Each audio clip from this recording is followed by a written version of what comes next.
এই প্রথম গরুর মাংস শুটকি করে তারপর রান্না করে খেলাম।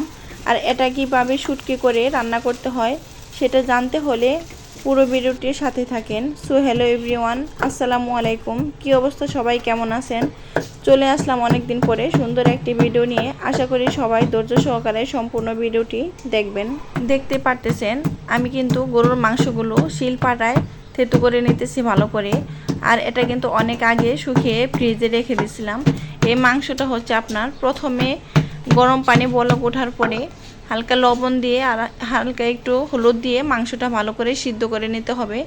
সিদ্ধ করে একদম ভালো রোদের মধ্যে দিয়ে টানা 3 থেকে 4 দিন আপনার শুকিয়ে নিতে হবে। আর মাংসটা যখন 100% শুকিয়ে যাবে তারপর চেষ্টা করবেন নর্মাল ফ্রিজে কিছুদিন রেখে দেওয়ার জন্য। আমি যেহেতু 100% শুকিয়ে রাখছিলাম এই কারণে 2 থেকে 3 মাস পরে আমি মাংসটা বের করে রান্না করতেছি। আর তার জন্য আমি গত রাত্রে ভিজিয়ে রাখছিলাম বক্সের মধ্যে ভরে, এক বক্স ভর্তি করে পানি দিয়ে তারপর মাংসটা ভিজিয়ে রাখছিলাম।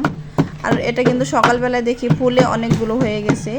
আর তারপরেই তো থেতু করে নিতেছি, কারণ মাংসটা ভিজিয়ে রাখলে কিন্তু অনেক সহজেই থেতু করা যায়। আগের যুগে কিন্তু নানি দাদিরা এভাবে মাংসগুলো সংরক্ষণ করে রাখতো, কারণ আগে যেহেতু গ্রামে কারেন্ট ছিল না, ফ্রিজও ছিল না, তাই তারা এভাবে করে রাখতো, অথবা মাংস ভেজে কিছুদিনের জন্য রেখে দিত।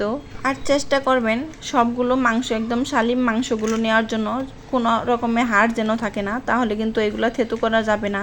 দেখতে পাচ্ছেন আমি সবগুলো শালিম মাংস নিয়েছি। আমার কিন্তু মাংসগুলো থেতু করা হয়ে গেছে। এখন আমি গরম তেলের মধ্যে তেজপাতা, দারচিনি, সাদা এলাচ সব কিছু দিয়ে তারপরে তো পেঁয়াজগুলো দিয়ে দিলাম। এখন পেঁয়াজগুলো আমি ভালো করে ভেজে নেব। আর এই তো আমি কিন্তু একদম পেঁয়াজগুলো খুব সুন্দরভাবে লাল লাল করে ভেজে নিতেছি। আর তারপর আমি এখন একটু পেঁয়াজ বাটা দিয়ে দিলাম। আর পেঁয়াজ বাটাগুলো যদি একটু কালো লাগতেছে, কারণ অনেক দিন যাবত বেটে রাখছি এই কারণে।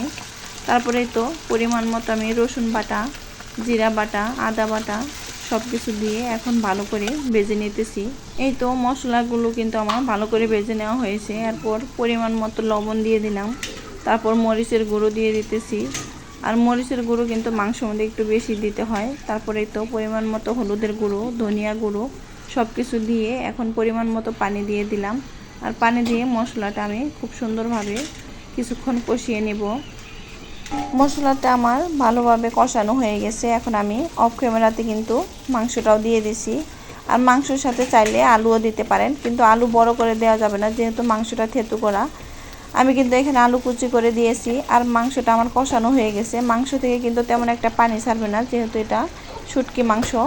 আর এই তো জল দেওয়ার পরে আমার মাংসটা কিন্তু 80%-এর মধ্যে হয়ে গেছে। এখন আমি জিরা গুঁড়ো আর গরম মশলা গুঁড়ো দিয়ে মাংস তরকারিটা আমি নামিয়ে নেব। ভিডিওটি আমি এইখানেই শেষ করতেছি। সবাই ভালো থাকবেন, সুস্থ থাকবেন। আল্লাহ হাফেজ।